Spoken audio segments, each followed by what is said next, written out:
দেশ বিদেশের বাছাই করা খবর নিয়ে সর্বদাই সত্য সন্ধানী ই নিউজ ভারত। নমস্কার, ই নিউজ ভারতে আপনাদের সকলকে স্বাগত। শুরু করছি ওয়েদার আপডেট।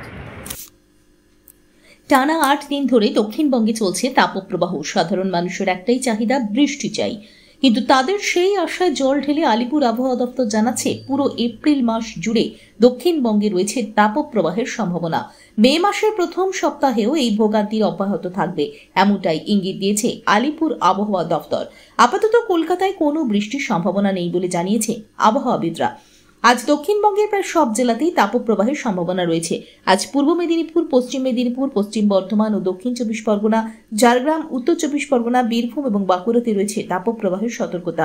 রয়েছে লাল সতর্কতা। বেলা বাড়ার সাথে সাথে লু বইবার সম্ভাবনা।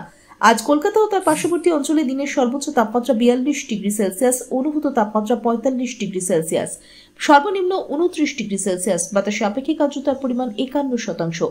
ব্যুরো রিপোর্ট, ই নিউজ ভারত।